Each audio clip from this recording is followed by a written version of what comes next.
Now at 5, a baby killed in a crash, and her 3-year-old brother is badly burned. The person now credited with likely saving that little boy's life. And one step closer to a trial, the decision just made about a mother accused of hiding her son's body in a suitcase. Lots of clouds, a little sunshine today, and more rain and snow chances in the 7-day.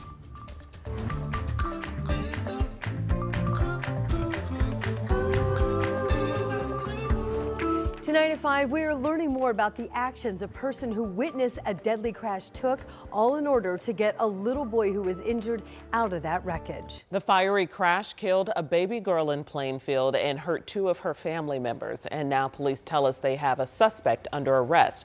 Rich and I has been working all day to learn more information about the suspect. And that man told me what he witnessed was just too disturbing to talk about on camera. But his actions, along with officers at the scene, likely saved a little boy's life.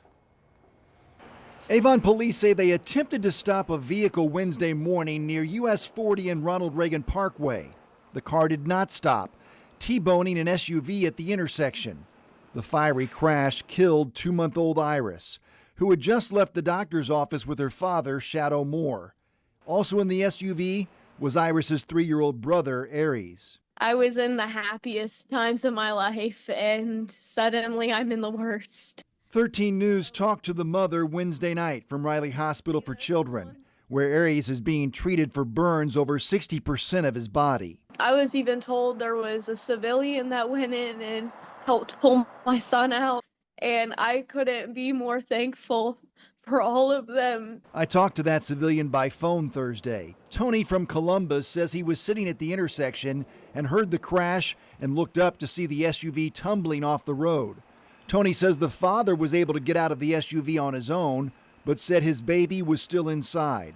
Tony says the real hero is the Avon officer who reached into the fire and was yanking on the car seat to pull the boy out. Tony says he helped the officer by using a knife to cut the belt holding the car seat.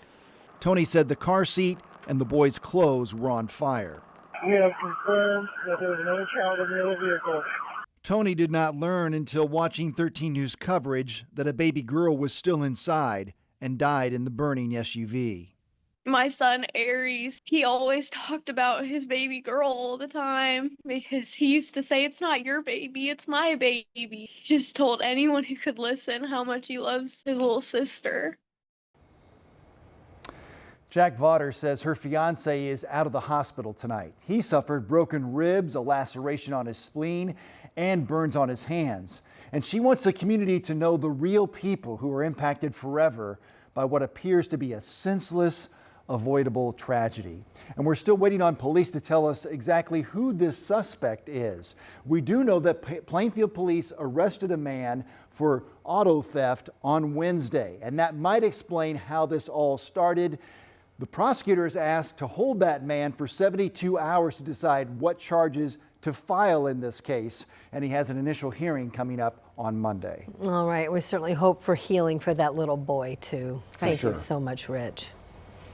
Also developing tonight, the mother of a boy who was found dead in a suitcase in southern Indiana now ruled competent to stand trial. We've been covering this story since it first happened. That's what the doctor treating Dejon Anderson at Logansport State Hospital told the Washington County judge overseeing the case.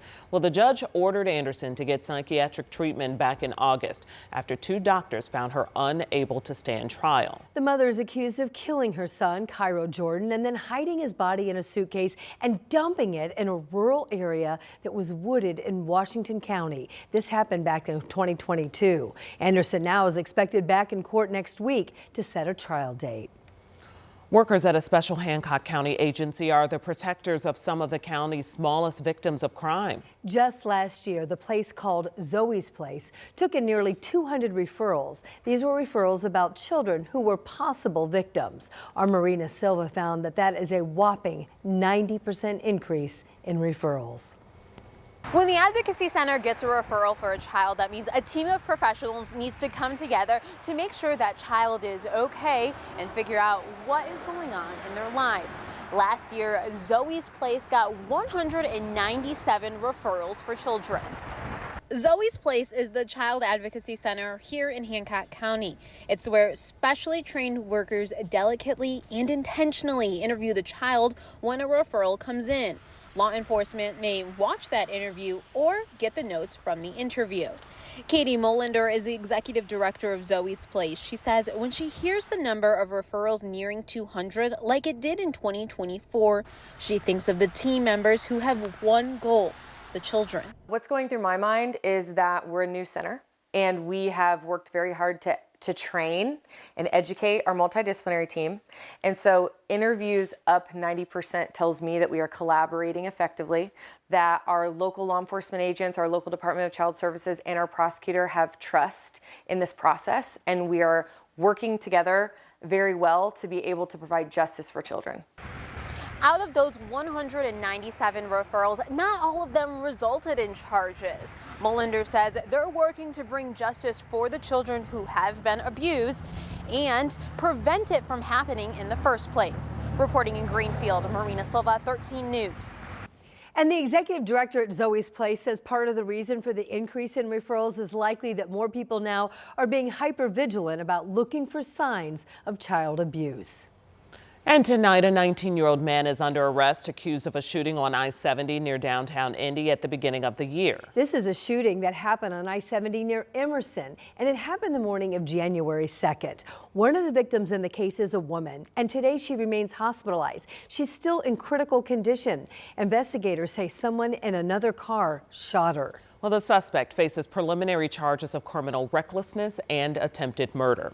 Now, while this shooting happened this year, state police are filling us in on the number of interstate shootings they investigated around Indianapolis in 2024. Troopers responded to 280 calls of someone with a gun during an incident of road rage around Indiana. Those calls then led to 70 investigations. And tonight, Metro Police are trying to find the people who rammed a car into a store. Then they stole multiple items before leaving the area. You can see the damage done to the front of Superb's Herbal Center. It's located on Madison Avenue near Edgewood Avenue on the south side of Indianapolis. Police believe several people were involved in this crime. Ladies? It's 5:06 and we have some good news because when you look outside right now, you see some blue skies and sun. Finally, some sun. We've had gray, gray, gray, gray. Finally, we get a little of relief from that. Thank you, Angela. Yes, but it took all day. Yes. And because it took all day, most of us a little cooler than what we expected. So we'll take you back out across central Indiana and focus on the positive. At least the day is ending with a little bit of sunshine. It just took all day to get here. We're at 36 degrees in Indianapolis, 36 at the golf course of Indy, 37 Brown County, 35 Crawfordsville. Looks great, nice and sunny over Bunker Hill, 36, and a nice reflection of some sunshine over Morris Reservoir, currently 34 degrees. Temperatures will be in the range of the middle and upper 30s over the next several hours as skies continue to clear. You'll need that heavy coat early tomorrow morning, but it's a Friday at the bus stop. Upper 20s and low 30s to start, and then increasing clouds throughout the day. High temperatures will be in the upper 30s and low 40s, and that's pretty close to where we should be for this time of year on a Friday in February. Tomorrow will be dry. It'll be late tomorrow night that we track our next weather system. You can see it here. It'll bring a few showers, maybe some light freezing drizzle to central Indiana later Friday night, early Saturday, with the majority of the rain, and it's going to be a chilly rain Saturday afternoon. I'll have the local timeline, the rest of the weekend forecast in a few minutes. Angela, thank you. And happening tonight, a chance for friends and family to come together and remember the life of an 18-year-old woman killed 1 year ago.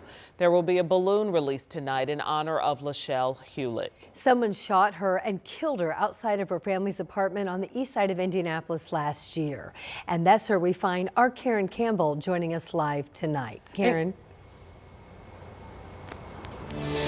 Well, ladies, Michelle Diggs, that's Hewlett's mother, she tells us that her heart breaks every day that her daughter is not here with her and that the person who shot and killed her 1 year ago has not yet been arrested. Now, you mentioned a balloon release. That is happening in about 20 minutes here at Hawthorne Apartments to honor the life of Lachelle Hewlett.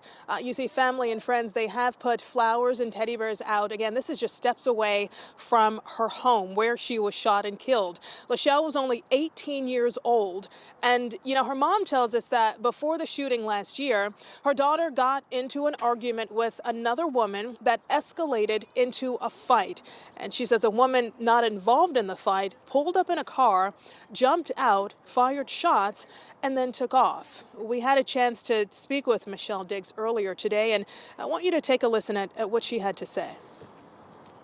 I just would like for them to catch the people that did this to my daughter, because my daughter did not deserve this at all. They literally took my daughter's life over nothing. Something that could have been avoided, but didn't nobody do anything to try to stop anything. No fights, no nothing. Now, Diggs, she was also shot in that shooting, and she tells me that she has a third surgery coming up soon on her hand. And again, this is just going to be a very emotional day. Again, in about 20 minutes, family, friends, loved ones are going to gather here at Hawthorne Apartments to remember Lachelle Hewlett. And Michelle Diggs, she also wants the community to step up. If you know anything about her daughter's death, she wants you to come forward and call police. Ladies, back to you. All right, Karen reporting live for us. Thanks so much. Also tonight, the city of Indianapolis is highlighting the demolition of 2 buildings at a vacant apartment complex. A $3 million investment from the city made the demolition of the courtyards at Roselawn possible. So this park was located near 38th Street and Emerson on the northeast side of Indy. A city county councilor said that community members had safety and concerns about the condition of the park, and they hope to transform Roselawn in the future. But the Roselawn Park property owner is private, and the owner has yet to sign off on any plans to redevelop that area.